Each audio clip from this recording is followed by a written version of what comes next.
Every once in a while, I get in the mood to watch a bad horror movie. Something that I know will have more plot holes than Swiss cheese, worse acting than The Room, You're tearing me apart, Lisa! and a monster that will make you laugh out loud.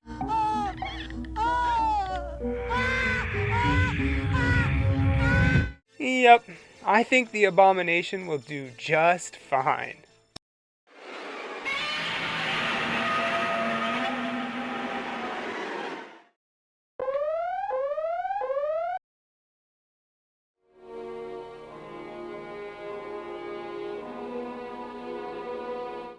First off, it opens up with a nearly 5-minute opening montage that at first I thought was this movie's trailer.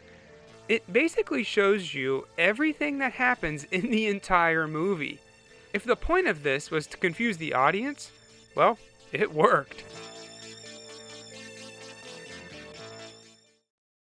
Finally, after all that, we learn that this guy Cody is talking to a therapist about a reoccurring dream he's having. One where he sees a lady in a cemetery. She's just minding her own business, and then he gets out and chases after her.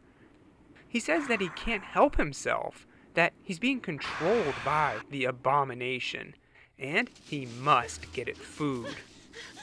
After he gets the food, he goes to the car wash, and as the water washes all the blood off his truck, he says he feels better. All his fear and anxiety gets washed away with the blood. But this isn't where the dream starts. To get to the beginning, we have to go back a few days.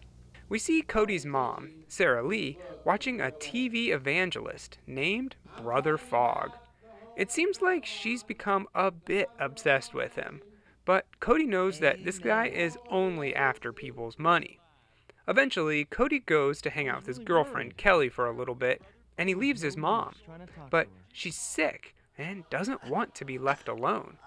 Even though Dr. Russell gave her a thorough examination, which came back perfectly fine, Brother Fogg says she has a tumor, and she believes him. Maybe he's on to something, though, because Sarah starts hacking up a lung. Literally. She coughs up this weird tumor. But hey, she got it out of her, so that's good. In the middle of the night, Cody's back home, sleeping peacefully in his room, when the tumor crawls up into his bed. Aw, he just wants Cody to spoon him. Spoon the tumor, Cody! Well, eventually it crawls into his mouth. How did he not wake up? The next morning, Cody jumps out of bed and feels off. But his mom looks better than she ever has. Cody's got big plans today to hang out with his friends, so he gets ready for that. What does a kid in 1986 do for fun? Well, apparently they drink and drive. Probably not the best idea. After a weekend of reckless abandon, Cody goes to work at the local garage. It seems like all his boss, Hiram, does is yell at him. While Cody's at work, his mom calls Dr. Russell to sort of brag about the tumor he says doesn't exist. He asks to see it, and of course, it's missing, having made its way down Cody's throat. That's when her son comes home, and he's not feeling well. He started coughing up blood and feels like his stomach is churning. He calls Dr. Russell, but his mom wants him to call Brother Fogg to look at him. That evening, the real doctor takes a peek at him, and his only advice is to take it easy for a couple days. Well, that night, Cody starts coughing up blood all over his bed. He's going to have to get new sheets now. Eventually, Cody coughs up the tumor, and he hides it under his bed. Gross.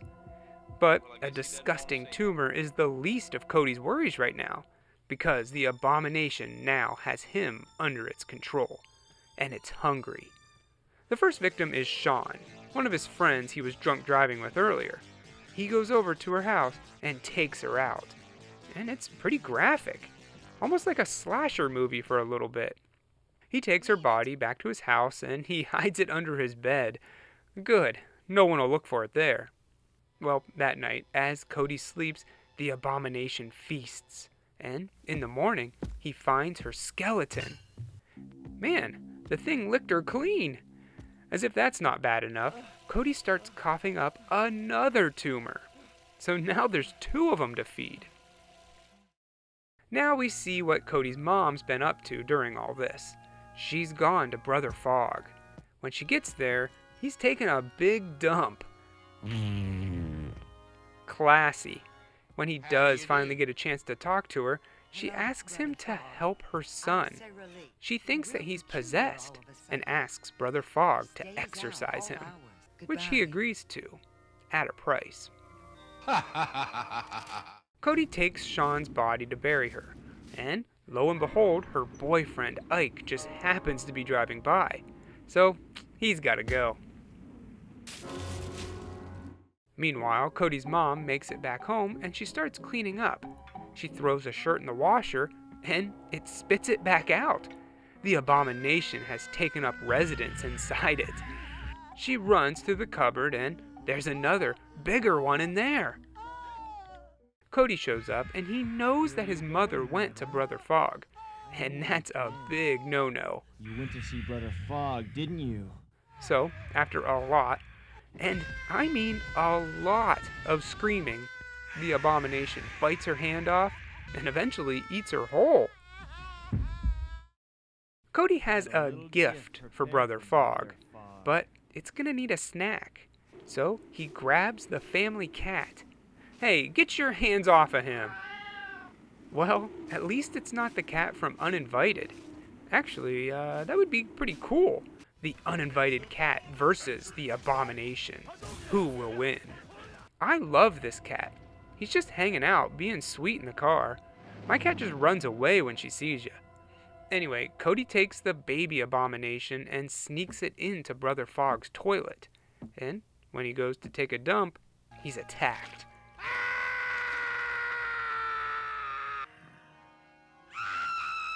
Oh my. I'm at a loss for words right now.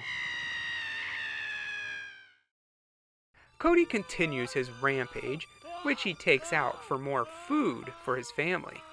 While driving home, he sees that random girl at the cemetery, and we basically see the entire scene from the beginning.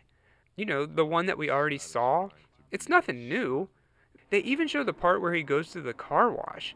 We've already seen this. Why is it important to see it again? Well, it's not. It's just filler. We see Cody feeding his new friend for a while. It's kind of funny how he's just shoveling food in there like he's a farmer or something.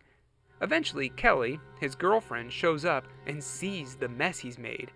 Obviously, she freaks out and runs, but Cody stops her. Kelly. They fight for a bit, and she actually manages to get the upper hand and stop Cody. Good for her. But she can't escape the abomination, and she too is eaten alive.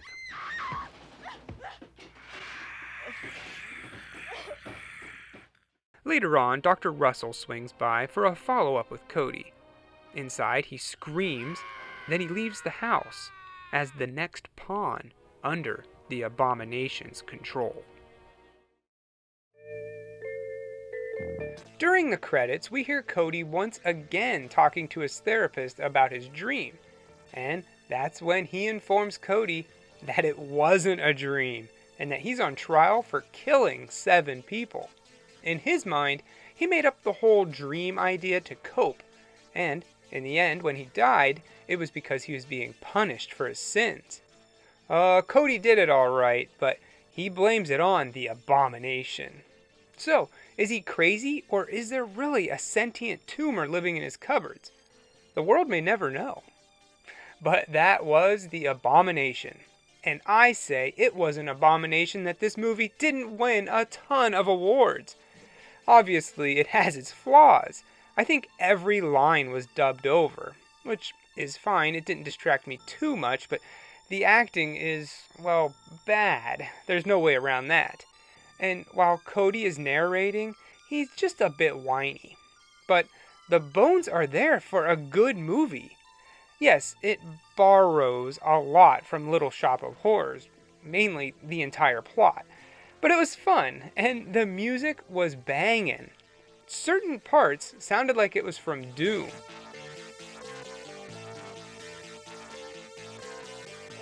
I would say the Abomination needs a modern day remake, but you know what? It's perfect the way it is. I give it 2.5 toilet abominations out of 4.